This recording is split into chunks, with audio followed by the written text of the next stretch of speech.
그러면 우리는 어떻게 하면 더 깊이 있는 드림, 더 깊이 있는 헌신을 이루며 살 수 있을까요? 오늘 함께 읽은 본문을 중심으로 몇 가지 함께 생각해 보려고 합니다. 첫째는 하나님의 은혜를 늘 기억하며 사는 것입니다. 사도 바울은 오늘 읽은 사도행전 20장 24절에서 복음을 이야기하면서 하나님의 은혜의 복음이라고 말합니다. 복음은 하나님의 은혜에 근거한다는 것입니다. 그리고 복음은 좋은 소식을 뜻합니다. 복음은 창조와 구원의 하나님이 자신에게 불순종함으로 죄와 사망 가운데 처한 인류를 불쌍히 여기셔서 자신의 아들 예수 그리스도를 보내주시고 누구든지 그를 믿는 자에게 영원한 생명을 주신다고 하는 약속입니다. 그래서 복음은 좋은 소식입니다. 하나님을 향하여 죽은 인생이 하나님을 향해서 다시 살 수 있기 때문에 그렇습니다. 그것이 성탄절의 근본 의미입니다. 그런데 하나님이 인간에게 복을 주시는 것은 하나님의 은혜 때문이라고 하는 것입니다. 여러분, 은혜라는 말은 참 좋은 말이에요. 그죠? 은혜란 아무런 조건이나 대가 없이 그냥 주는 것이 은혜입니다. 한마디로 말하면 공짜라는 거예요. 공짜 싫어하는 사람 없습니다. 시골에 공짜라면 양잿물도 준다는 그런 저희 시골에 있었는데, 특히 한국 사람들은 공짜를 참 좋아하잖아요. 그래서 한국에는 끼워주기 문화가 있어요. 덤의 문화가 있고요. 그리고 부록의 문화가 있어요. 제가 어릴 때 시골에 큰 시계를 그 당시에 팔러 다니는 분들이 있었는데, 큰 벽시계 있잖아요. 이만한 거. 그것을 삽니다. 예를 들면 한 20불에 사요. 그리고 요청합니다. 작은 시계를 좀 끼워달라고. 작은 시계가 한 100불인데 큰 것 사고 작은 것을 끼워달라고 하는 것입니다. 그게 우리 기본 한국 사람의 문화예요. 그런데 이상한 것은 그렇게 공짜를 좋아하면서도 하나님의 은혜가 공짜라는데 그걸 안 받는단 말이에요. 사실 어디에 가서 음식을 먹고 뭐 하나 더 안 줘도 상관없어요. 안 먹으면 끝이에요, 그냥. 별로 우리 삶에 영향을 주지 못합니다. 그런데 공짜인 하나님의 은혜를 받지 않으면 심각한 문제가 생깁니다. 왜냐하면 하나님의 때가 되면 그런 사람들에게 임하는 심판이 있기 때문에 그렇습니다. 하나님의 은혜를 가장 크게 경험한 사람이 바울 자신입니다. 그는 이렇게 고백합니다. 나는 사도 중에 가장 작은 자라. 나는 하나님의 교회를 박해하였으므로 사도라 칭함 받기를 감당하지 못할 자니라.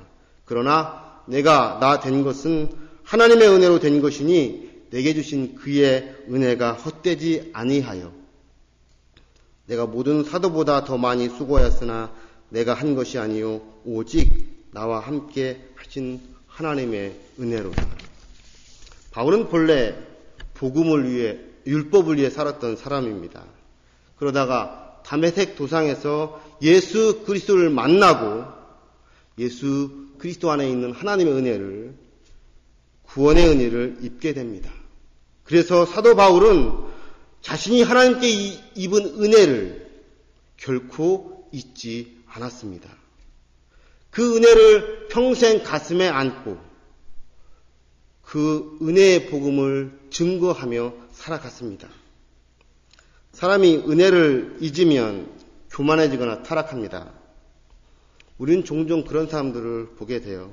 조금 잘 나가면, 조금 높은 자리에 오르면, 조금 가진 것이 많아지면 사람들은 자신이 받은 은혜를 잊어버리고 교만해지는 경우가 참 많이 있습니다. 하나님의 은혜도 마찬가지입니다. 하나님이 주신 은혜를 잃어버리면 자기 자신의 모든 것이 자기 자신의 노력으로 얻은 것으로 착각하게 됩니다. 그러나 우리가 하나님께 우리 자신을 더 깊게 드리려면 늘 하나님의 은혜를 잊지 말아야 합니다. 지금 이곳에 앉아있는 여러분은 감사해야 됩니다. 왜냐하면 오고 싶어도 몸이 허락하지 않아서 못 오는 사람도 있어요. 얼마 전이었습니다. 어느 분이 이사를 하면서 저에게 소파를 하나 주셨는데 굉장히 오래 쓰던 소파를 큰맘 먹고 바꿨어요. 근데 오래됐기 때문에 굉장히 무거웠어요. 둘이 힘껏 옮기는데 너무 힘이 든다 보니 허리가 좀 삐끗했어요. 움직이지를 잘 못하겠는 거예요. 파스를 붙이고 얼마 동안 참 고생을 하면서 느꼈던 게, 내가 허리를 굽힐 수 있는 것이 감사구나. 그것이 나에게 얼마나 큰 은혜였는지를 알게 되었습니다. 여러분이 이 자리에서 하나님께 예배할 수 있는 것, 날마다 침대에 누워서 좌우로 움직일 수 있는 것, 그거 하나님의 은혜입니다. 그거 잊어버리면 우리 잘못될 수 있습니다. 둘째는 자신의 사명을 기억하는 것입니다. 바울은 사도행전 20장 24절에서 자신에게는 달려갈 길과 주 예수께 받은 사명이 있다고 말합니다. 그 사명은 은혜의 복음을 증거하는 일입니다. 바울은 늘 자신의 사명을 잊지 않고 살아갔습니다. 그리고 평생 동안 자기의 인생을 그 사명에 맡겼습니다. 하나님의 구원의 은혜를 입은 우리에게도 사명이 있습니다. 복음을 전하는 일입니다. 우리 자신을 믿음으로 잘 돌보는 것입니다. 하나님을 잘 섬기고 예배하는 것입니다. 우리 가정을 믿음의 가정으로 세우는 것입니다. 우리 자녀들을 믿음으로 잘 양육하는 것입니다. 주의 몸인 교회를 잘 세워가는 것입니다. 우리 맡은 직분을 잘 감당하는 것입니다.